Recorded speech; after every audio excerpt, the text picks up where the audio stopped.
Hey everybody, Danielle here. I'm doing a solo playthrough of Scholars of the South Tigris. This is quite a sprawling game on the table, so the way I do have it set up is that you see the main board, and hopefully I'll be able to speak to everything else that's not currently in frame. I will be relying on this rulebook for the majority of this game. This is going to be my first official play of Scholars of the South Tigris. Alright, so I have this pretty much all set up. I'm going to choose the translator that I will be gaining resources from. And I'll go ahead and choose Persian Arabic. So I'll go ahead and place my marker here. And then I'll choose the resource card that was underneath, and I'll take these resources. All of the other cards that were underneath the starting translators will be just placed back into the box.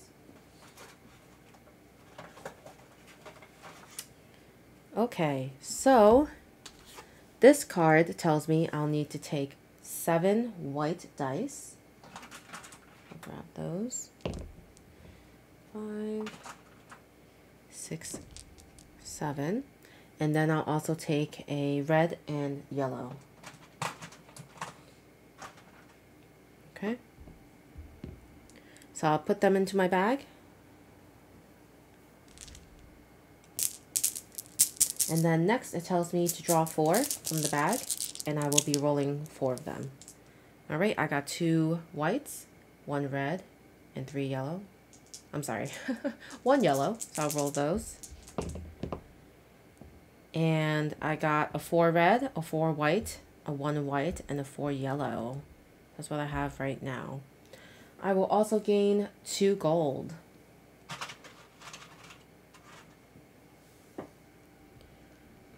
I'll gain 3 silver.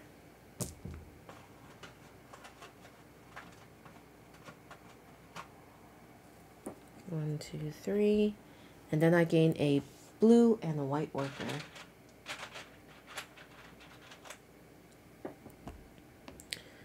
And lastly, I will get to put an influence on a scroll card. So I will place that on Chinese. So I'll do that. Okay, and that is the setup using this card. So I'll flip this over and place it on my rightmost action spot. And this tells you kind of a really good overview of what your turn would look like. We have work and rest.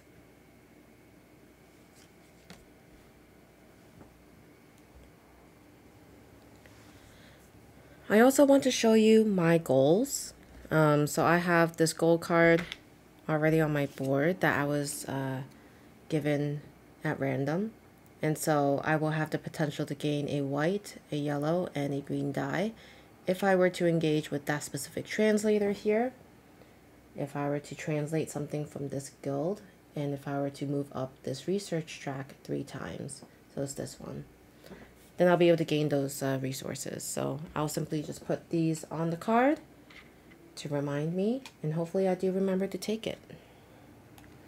And this would go in the designated spot. And once you have your goal card chosen, you actually get a matching card. So you'll match the person, the translator face, and you'll gain this card as well. So this will be placed above my player board.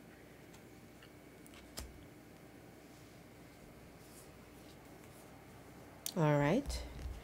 And in addition to everything else that I have in front of me, I also have my 7 action cards. So these will be used throughout the game. Alright, so I think we're about ready to get started. I do want to mention the AI has a scheme deck. There's 7 cards. Actually 6 it looks like. 6 cards that it will be able to play. And it starts with -2 on its influence or dice sum track. That is the level that I decided to choose for the game as my starting game.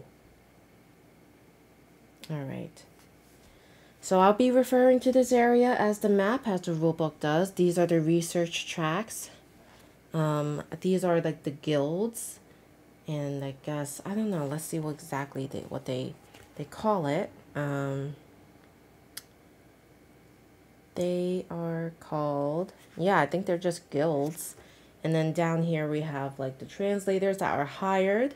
And then we have translators up here that we can hire or dispatch using an action. We will also have 4 spots at the top for the 4 different Caliph cards that were built into this scroll deck. So this deck was built with the casual game setup. So we'll go ahead and just place this below the board. Something to note about how these translators work.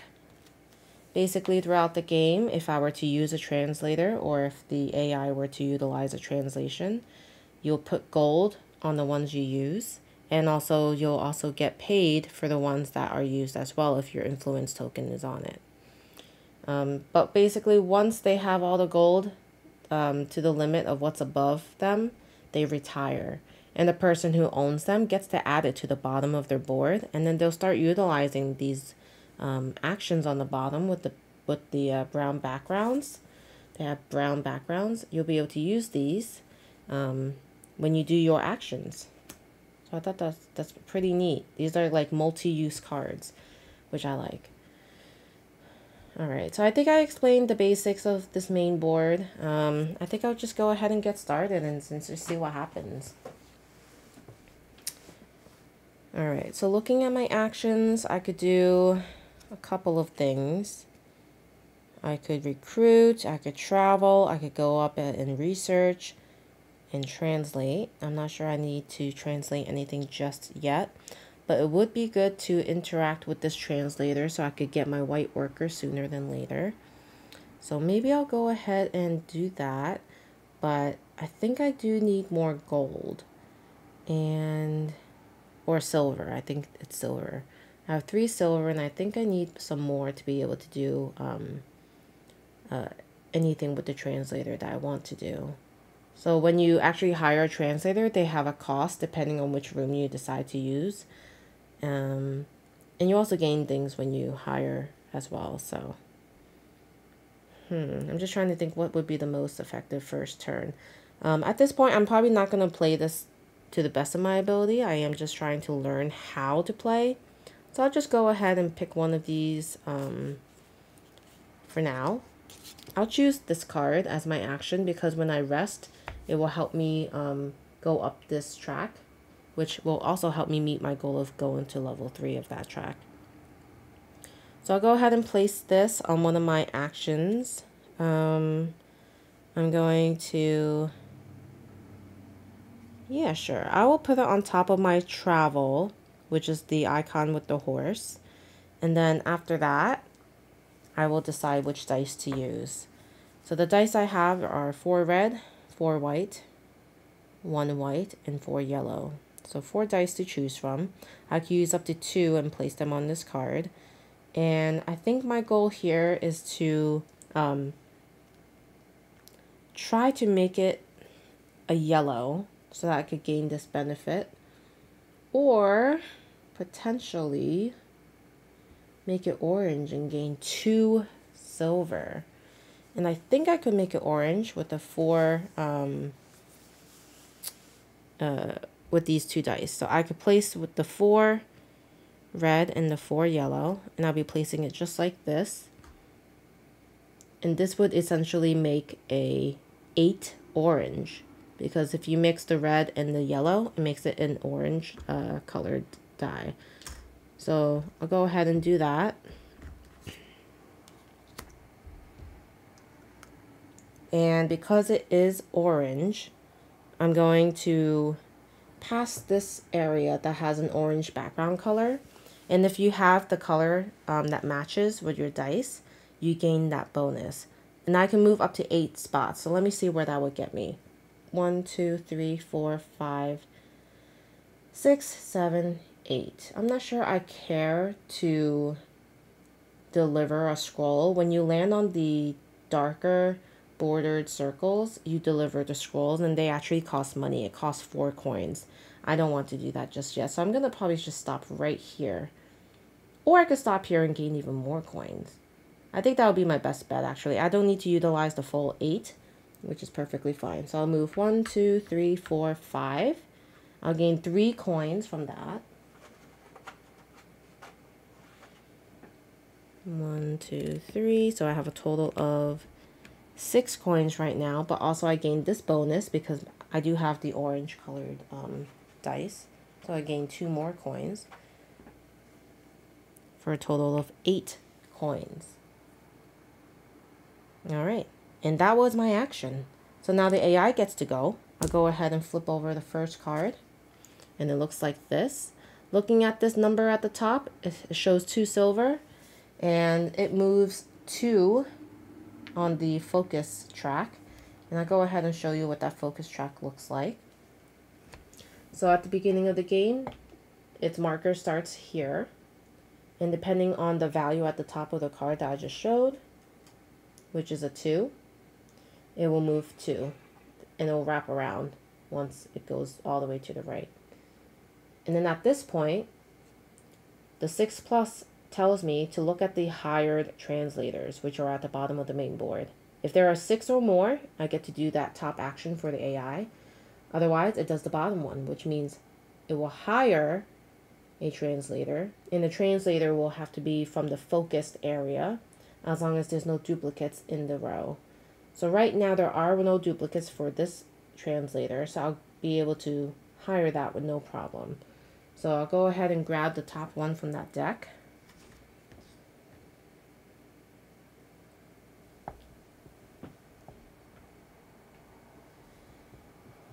And then it's going to get hired in the rightmost spot with the number 2 on it. So it'll be here. So place that here. It's not going to place any influence on it because it's just is a neutral.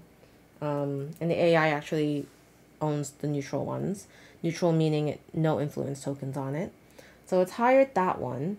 And I have to go ahead and check what this second icon is.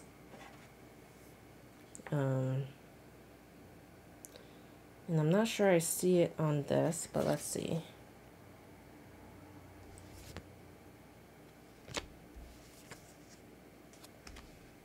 Yeah, I was checking the reference cards. I don't see that icon. So I'll take this and see.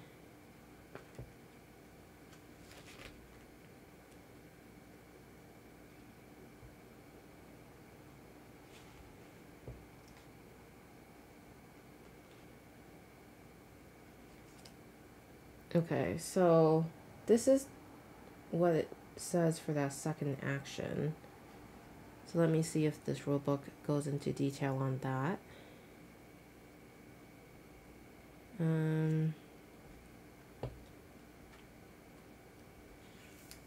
Don't see anything that shows me what that means, unless I'm totally missing it.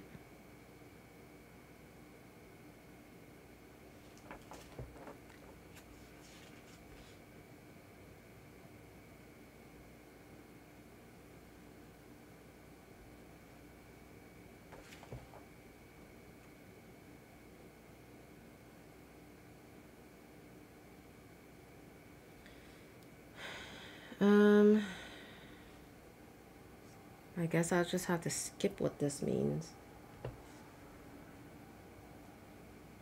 Because that equal sign at least means it would be equal to the target sum, which is required when employing translators.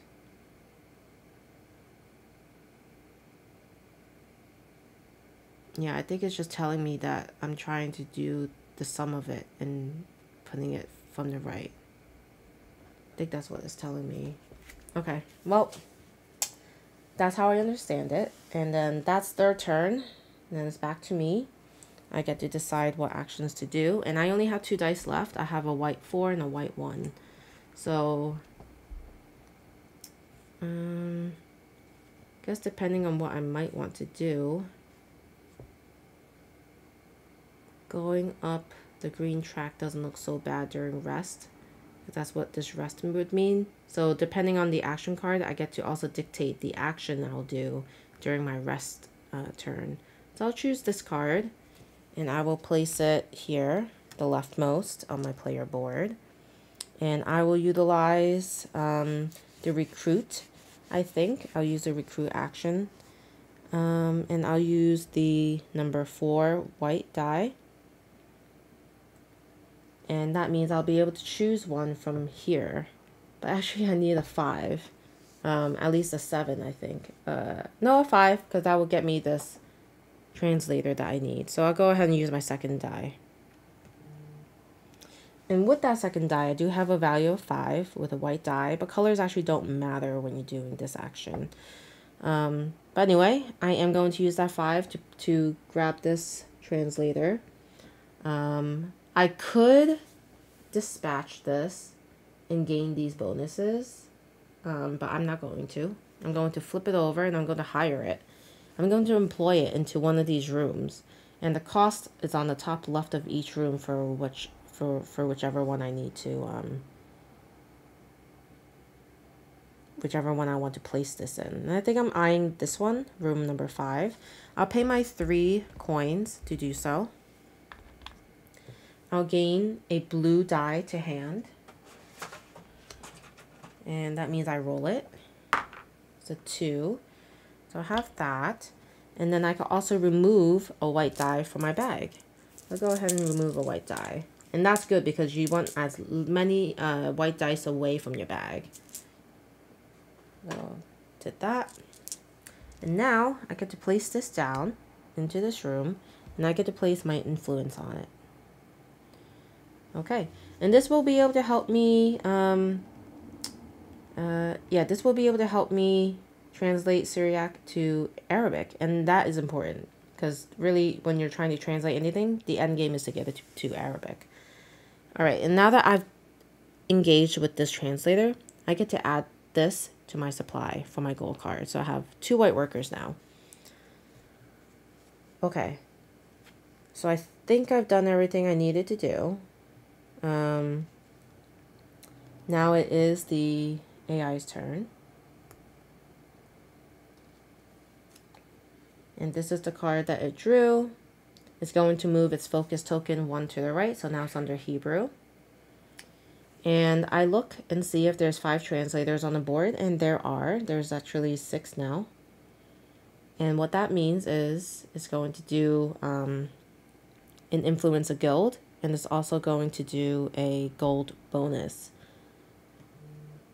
So influence a guild, it's going to place its influence, which will be red, onto a guild. And it's going to go where no players have any influence and where the AI has none, and it will use the color focus. The color focus right now is the purple. So it's just going to go right here. And it's going to own this one. Basically go in the top spot.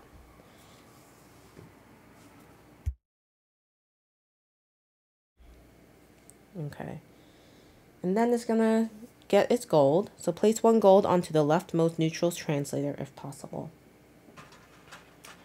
All right. 1 gold on this guy. Okay, back to me. At this point, I do have 1 blue die, so I don't need to rest if I don't want to. But the blue die is a value of 2. These are the action cards I have left. I think it will probably be okay if I were to move here. So on the map, I would move. So I think I'll go ahead and do that. And I will utilize this card, which will also give me an action of gaining either 2 silver or 1 gold. So I'll go ahead and place this onto the travel section. Or maybe I should research. Maybe I should do a research. And in that case, I think I'll go ahead and use... I'll use this card in the research area.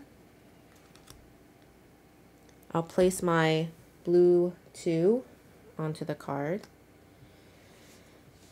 And I just want to make sure I get this part right. I haven't researched yet. The value is 2, so that means I gain a worker and 1 silver. So I think I'll choose a maybe a yellow worker. So I've done that. And then next part of research.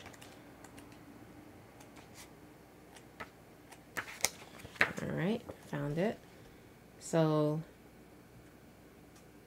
yeah, so the research track, my color is blue, so it moves up blue.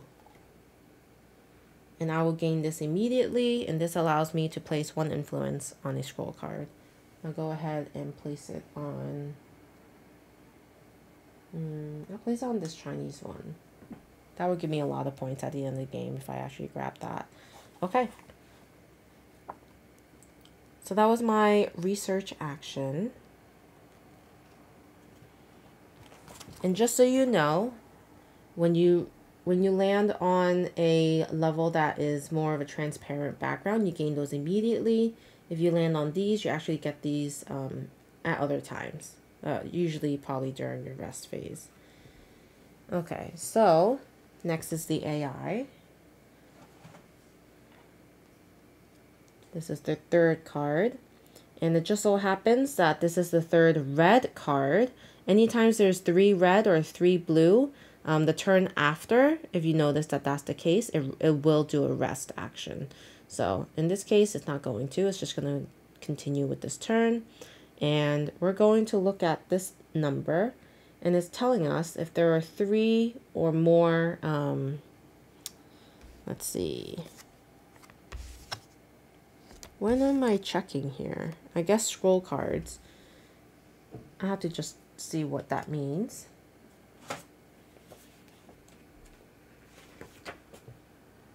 So for these last 3 scheme cards, that's what these are. Check to see if there are 3 or 5 plus scroll cards in the House of Wisdom. Oh, okay. There are 3 in the House of Wisdom. That's here. So that means it's going to translate. All right, well, first off, it's not moving anything. I was going to see if we need to move the focus, but the focus is actually going to move 0. So it's going to stay at Hebrew. But it is going to do a translate, and basically it's going to translate Hebrew. And then to do that, let's see.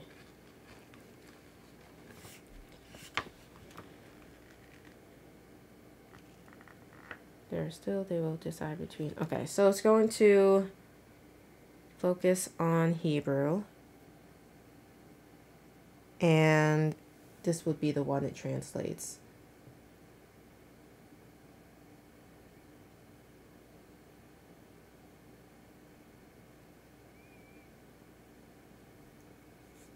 So to get Hebrew to Arabic, it's going to need to use this one. So we're going to place gold on all the translators that will be used. It's going to be using this, which will make it into Syriac, and then this one, which will make it into Arabic, which is the goal here. Okay, so I placed gold, and this will just be added to the AI's pile. And where does it go?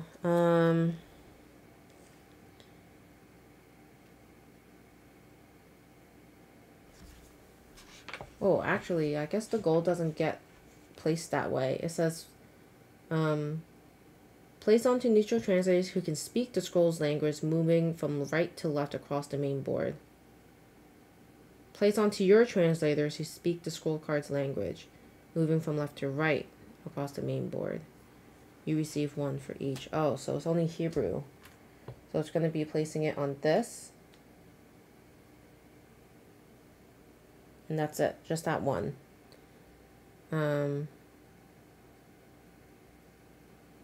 Interesting. All right. And then it says, place onto your translators who cannot speak the scroll card's language, moving from left to right across the main board.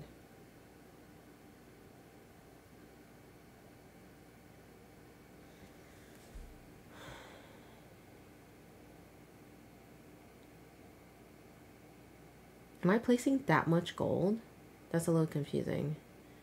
It says they will aim to place the required number of gold while never placing more than 1 gold during the same translation action. Oh, so I guess depending on what happens here, I would just place the gold and I would stop at that point. So I think that's the case here. Okay. So I've done that. And then what do I do with this card though?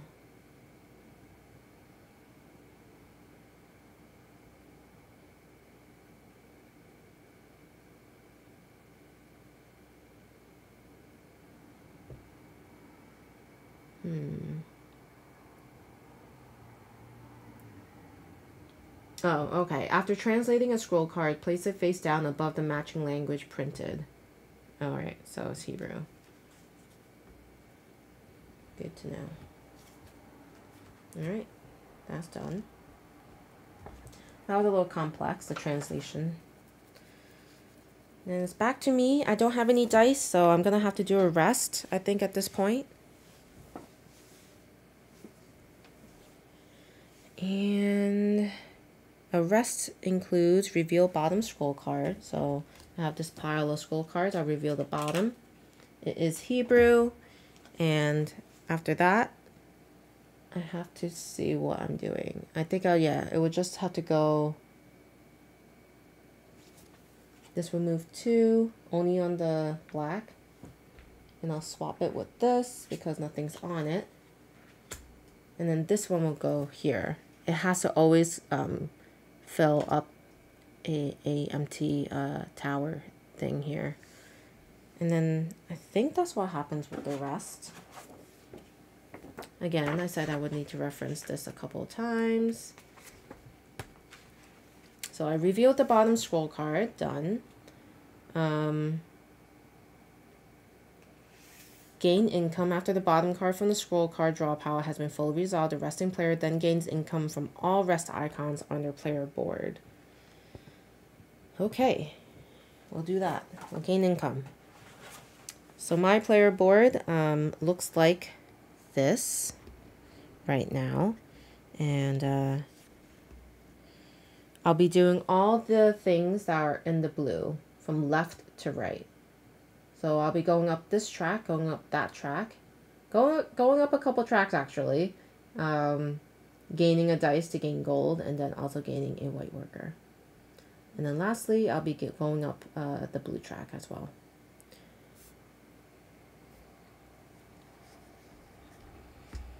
Okay, so I'll go up 1 here, and that will allow me to draw 1 from the bag and roll it. So white, white 2.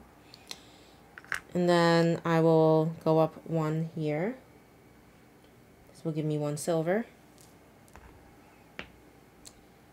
And then I'll be going up 1 here, gaining a worker. And I think just to diversify, I'm going to gain a red worker.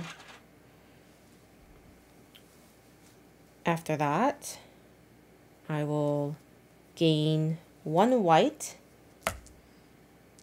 die into my bag. I think that's what that means. Yep, white die into the bag. Done that now. And then I gain 1 gold. Nice. And then, what do I use gold for? Do I actually have to use gold for something here? I have to figure this out. What's the gold for? Oh, translating. I have to place gold when I translate. Okay. Cool. And then lastly, I gain a white worker. Okay.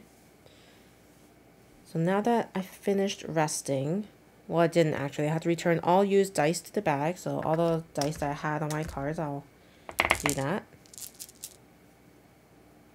And return all action cards to hand. So all 3 of these come back to my hand.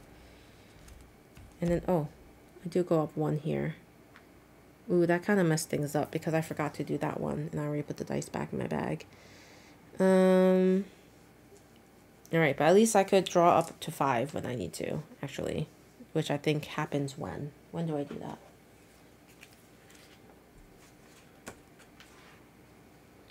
Return all action cards to hand.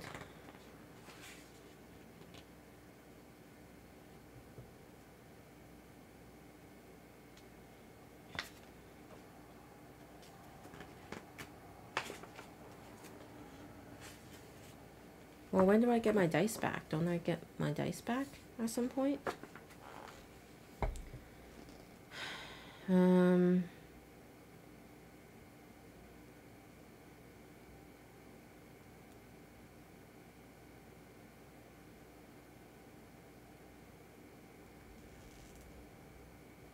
I guess I don't. How do I get it back to my hand?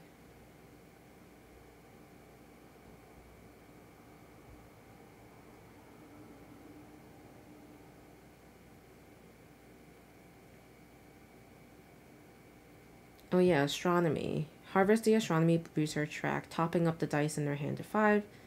They do this by drawing dice at random. Okay, so I need to draw 4 dice. So it does impact kind of the order I just did. So I'll be, if I remember correctly though, it was I think 2 white dice, and then a red and a red and a yellow die, I think. And then I used a blue one as well. So if I were to draw any dice, it would be these 4, and that's all I would need, okay? So I think that makes sense. I think that fixes it. So I'll be rolling 5 of these.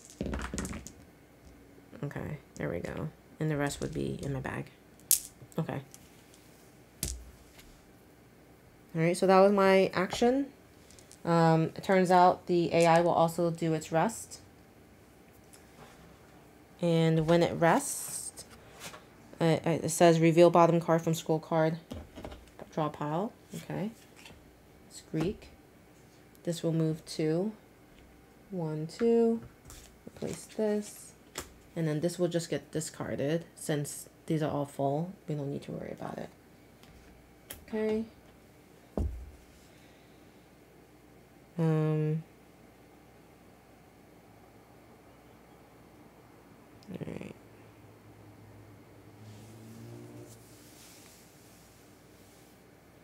So 3 reds were played. So it's going to move this bar to the left 1. I think that's how it works.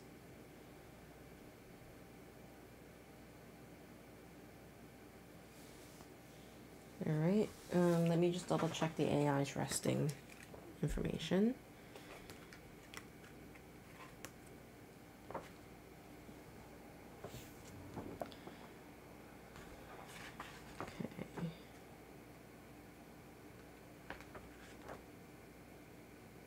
Okay, so it says reveal the bottom card from the scroll card draw pile. Resolve just as you would when you rest. If they have a majority of blue, move the implements on the solo board 1 space to the right. Yeah, it was majority red, so it's moving left. So it's -3 right now. And then it says gain benefits on how many scheme cards they played. If these icons are visible, they influence 1 guild. Oh, okay, so I look at the bottom visible ones. Alright, so they influence 1 guild. And I guess it'll be the guild that they focus on, which is currently purple. And then this icon says influence 1 scroll card. And that scroll card is going to be Hebrew, it looks like. But that does not exist, it looks like. So influence a scroll card. Let me just double check what that means.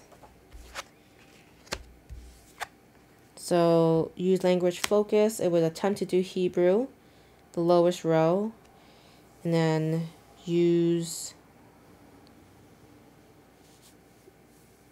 language focus clockwise from neutral marker. Oh, okay.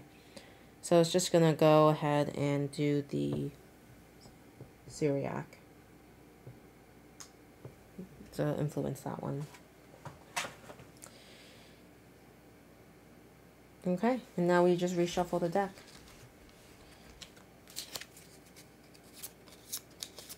So that was a couple of turns. Very interesting and thinky. I still haven't really gotten to the point where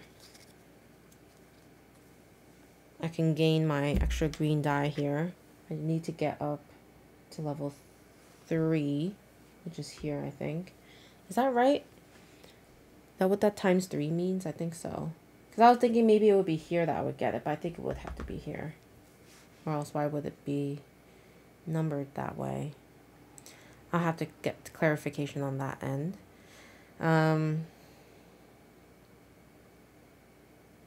Alright, I think I am thinking about ending this video here.